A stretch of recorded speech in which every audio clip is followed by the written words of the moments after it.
नमस्कार, मी वृषाली. तुमचं माझ्या नवीन चॅनलमध्ये स्वागत आहे. आजची भाजी आहे जी फ्लावर, वाटाणा आणि बटाट्याची आहे, जी खूप सोप्या पद्धतीने मी बनवलेली आहे. इन्स्टंट तुम्ही बनवू शकता. घाईघाईमध्ये सुद्धा ती भाजी पटकन आणि खूप छान होते. तर सर्वात प्रथम आपण कढई तापवून घेतलेली आहे. कढईमध्ये एक बेताचं 2 चमचे तेल टाकलेलं आहे.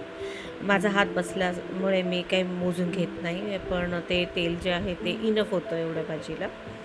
तर त्यानंतर मग त्याच्यामध्ये 1 चमचा मी जिऱ्याचं टाकलेला आहे. जिरं चांगलं व्यवस्थित आधी तडतडून द्या. त्यानंतरच तुम्हाला कांदा टाकायचा आहे. ठीक आहे. जिरं चांगलं तडतडलं की नंतर मी कांदा टाकलेला आहे. कांदा जो आहे ना तो चांगला परतवा. माझी जरा घाई होती त्यामुळे मी नाही परतवला. कांदा जर चांगला नाही परतवला तर भाजीमध्ये कसा कांदा कांदा दिसतो आणि ती भाजी पण कशी थोडीशी गोडूस होते. ठीक आहे. तर तुम्हाला कांदा चांगला परतवायचा आहे आणि त्यानंतरच तुम्हाला टोमॅटो टाकायचे आहे. ठीक आहे. मग आता भाजीमध्ये कांदा टोमॅटो दोन्ही टाकल्यानंतर व्यवस्थित आधी परतवून घ्या, त्याला तेल सुटेपर्यंत. ठीक आहे. आता या भाजीमध्ये तुम्ही काय काय टाकता, म्हणजे जसं काही लोक शेंगदाण्याचा कूट टाकतात, सुकं खोबऱ्याचा वापर करतात किंवा ओल्या खोबऱ्याचं वाटण असतं. तर मला कमेंट्समध्ये जरूर कळवा की तुम्ही कशा पद्धतीने भाजी बनवता, तुम्हाला फ्लावरची भाजी कशा पद्धतीची आवडते. मी साधारण एक सिंपल म्हणजे बेसिक भाजी आपण म्हणतो ना तशी मी केलेली आहे. कारण म्हणजे कशी स्पेशली आपण जेव्हा बनवायला जातो तेव्हा काहीतरी म्हणजे एक्स्ट्रा तयारी पण करतो. तर मी तसं आज काही केलेलं नाही आहे. मी इन्स्टंट बनवायला घेतली आहे, त्यामुळे मी फारसं काही टाकलं नाही आहे. कांदा टोमॅटो चांगला परतून झाल्यानंतर मी हळद टाकली आहे. त्यानंतर मी मालवणी मसाला टाकला 1 चमचा आणि गरम मसाला टाकला आहे थोडासा. मी हे बेसिकच मसाले टाकलेले आहेत. ठीक आहे. त्याला पण आता व्यवस्थित चांगलं परतवून घ्या. सर्वात प्रथम तेल सुटू द्या जरासं तरी. बघा, तेल आधी मला जास्त वाटलं पण नाही, बरोबर पडलं होतं. तेल काही फारसं आलेलं नाही आहे तशी, पण भाजीला तवंगसुद्धा तेलाचा आलेला नाही आहे.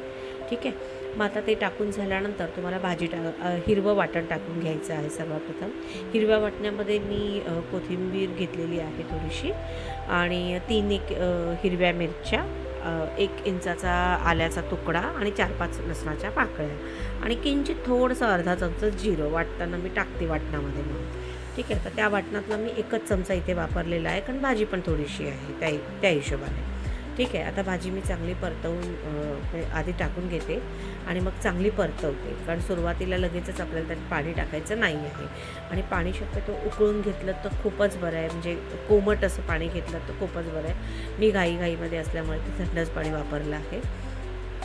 किंचित मी साखर पण टाकते, ऑप्शनल आहे, नका टाकू तुम्हाला जर आवडत नसेल तर, कारण तशी पण भाजी थोडीशी गोडूसच होते. बटाटा, फ्लावर, वाटाणा हा थोडासा गोडच असतो. ठीक आहे.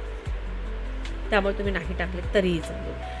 त्यानंतर मीठ टाकून घ्या. मीठसुद्धा तुम्ही तुमच्या हिशोबाने टाका, म्हणजे स्वादानुसार तर झालंच, पण सुरुवातीला काही लोक टाकतात म्हणजे मसाल्याबरोबर, किंवा काही लोक अर्ध्यावर टाकतात किंवा शेवटी टाकतात. शेवटी मी शक्यतो टाकायला जात नाही, कारण कसं भाजीमध्ये तो कसं मीठ जरासं मुरलं की बरी लागते, कारण ना मग अळणी भाजी लागते थोडीशी म्हणून. ठीक आहे. तर तुमच्या हिशोबाने तुम्ही ते टाका. मीठ पण टाकून घेतलेलं आहे. भाजी चांगली परतवून झाल्यानंतरच त्याच्यामध्ये पाणी टाकायचं आहे, तेही कोमट टाका शक्यतो. त्याच्यानंतर त्याला जर अशी उकळी येऊ द्या, किंचित गॅस वाढवून. उकळी आल्यानंतरच मी त्याला झाकण ठेवा आणि गॅस कमी करा. आणि मग त्याच्यानंतर झाकणावर सुद्धा तुम्हाला काय करायचं आहे, जर असं पाणी टाकायचं, कारण भाजीला कसं म्हणजे करपायला नको ती. ठीक आहे. आता मला तुम्हाला कमेंट्समध्ये कळवायचं आहे की तुम्ही कशा पद्धतीने भाजी बनवता, कुठलं वाटण टाकता, फ्लावर, वाटाणा, बटाट्याची भाजी तुम्ही कशा पद्धतीची करता, त्यामध्ये काय काय टाकता, तुमची पद्धत कशी आहे, तुम्हाला कुठल्या भाज्या आमच्याकडच्या पद्धतीच्या आवडतील, हे तुम्ही मला कमेंट्समध्ये जरूर कळवा. माझं हे चॅनल जे आहे ते नवीनच आहे.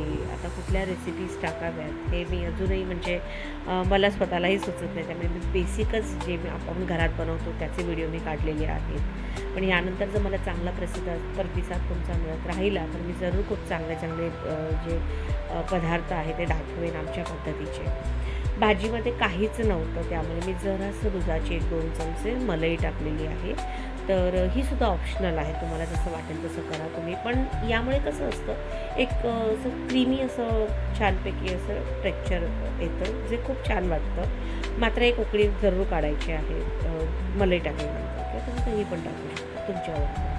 ठीक आहे. थँक्यू व्हेरी मच तुम्ही माझं चॅनल पाहिल्याबद्दल.